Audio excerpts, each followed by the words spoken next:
किसी की वाणी के द्वारा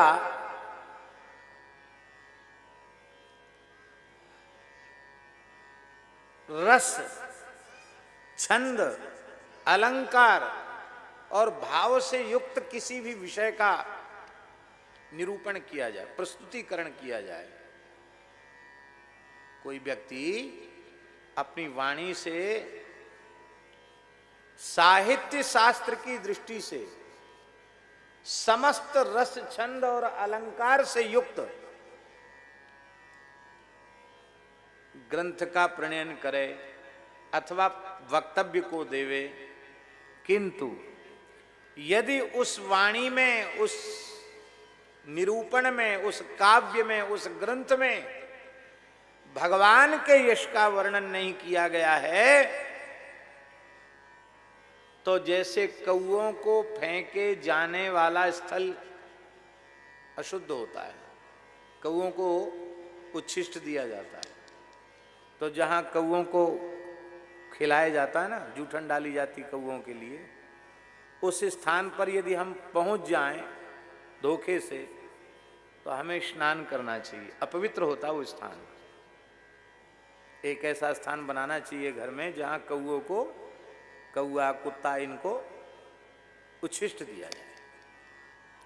तो कौओं को उच्छिष्ट खिलाने वाला स्थान जैसे जूठा होता, अशुद्ध होता है, पवित्रात्मा वहां पहुंचने के बाद स्नान करते हैं, ऐसे ही भले ही वह ग्रंथ रस, छंद, अलंकार से युक्त हों, पर उनमें भगवान का यश नहीं गाया गया है, तो महात्मा लोग तो इतना परहेज रखते हैं उनसे कि जैसे छू के स्नान करना पड़े। चाहे जितनी रस भरी वाणी हो, भगवान का गुण नहीं है तो बेकार है, क्या है। देखो, हमारे इतिहास में भी बड़े बड़े महापुरुष हुए हैं। प्रसंगवश हम स्मरण कर रहे हैं इंदौर की महारानी, परम शिव भक्ता अहिल्याबाई होलकर। बड़ी विलक्षण थी महाराज। वर्तमान काशी विश्वनाथ मंदिर उन्हीं का बनवाया हुआ है, पूरा स्वर्ण उन्होंने जड़वाया, और भारतवर्ष में बड़े पवित्र पवित्र काम किए उन्होंने। बड़ा पवित्र जीवन था अहिल्याबाई होलकर का। काशी के एक विद्वान ने संस्कृत भाषा में, देव भाषा में, अहिल्याबाई होलकर के चरित्र का, गुणों का प्रतिपादन करने के विचार से एक बहुत बड़ा महाकाव्य लिखा, ग्रंथ लिखा। बड़े विद्वान थे। रस, छंद, अलंकार से युक्त महाकाव्य लिखा। किसके ऊपर? अहिल्याबाई होलकर के चरित्र के ऊपर लिखा। और महेश्वर में जब अहिल्याबाई होलकर विराजमान थी, महेश्वर है ना, मंडलेश्वर महेश्वर, हम लोग नर्मदा किनारे गए थे तो महेश्वर मिला था। महेश्वर में वो पंडित जी आए, काशी के विद्वान, उन्होंने वो ग्रंथ अर्पित किया अहिल्याबाई होलकर को। कहा, पंडित जी इसमें क्या है? बोले, हम, आप स्वीकार तो करें, बाद में हम इसमें से कुछ सुनाएंगे। बोले, है क्या इसमें?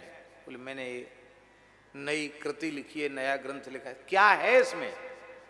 तो उन्होंने बड़े उत्साह से कहा कि आपकी जीवन गाथा है इसमें, आपके गुणों की प्रशंसा है, आपकी महिमा है, आपकी जीवन गाथा है।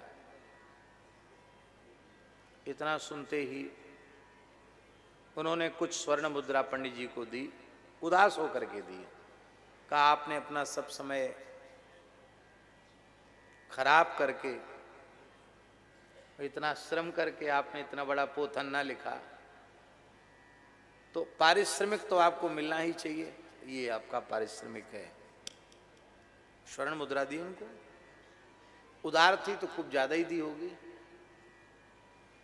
तो बड़े प्रसन्न हुए कि दिया तो सही, पर उदास हो के क्यों दिया इन्होंने? मैं कुछ सुनाऊं तो शायद इनको उत्साह बढ़े। कहा कि महारानी मैं कुछ सुनाऊं? बोले, नहीं नहीं, सुनने की आवश्यकता नहीं है, आपका पारिश्रमिक आपको मिल गया। सेवकों को आज्ञा दी, एक विशाल शिला बांध करके इस पुस्तक को नर्मदा जी में समाधि दे दो, डुबा दो इसको नर्मदा जी में। आपको सरस्वती की कृपा प्राप्त है, हैं? आपने भगवान का यश गाया होता, आपने संतों का यश गाया होता, तो आपकी विद्वत्ता धन्य हो जाती, आपकी लेखनी धन्य हो जाती। आपने एक रजोगुणी जीव का चरित्र, हमारा क्या चरित्र है, हैं? राजा रानी का चरित्र आपने गाया, आपकी विद्या व्यर्थ हुई, डुबा दिया उस पुस्तक को। स्वामी जी, हम तो उसे महात्मा मानते हैं, नहीं अपना यश अपनी कीर्ति किसे अच्छी नहीं लगती है। सोचते अरे हमारा तो नाम अमर कर दिया, लेकिन नहीं नहीं, देखा तक नहीं, पत्थर बांध करके नर्मदा जी में डुबा दिया।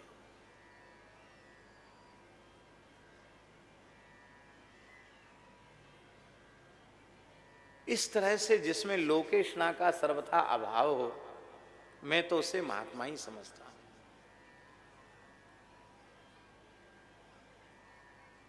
वो साध्वी ही थी। है? जय हो मंडलेश्वर जी महाराज, प्रणाम। श्री वृंदावन बिहारी लाल की जय।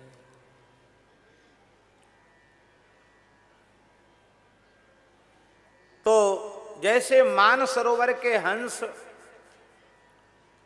वो गंदली किसी पोखर में विहार नहीं करते हैं, मानसरोवर के हंस गंदली पोखर में विहार नहीं करते हैं, ऐसे ही ये परमहंस संत महात्मा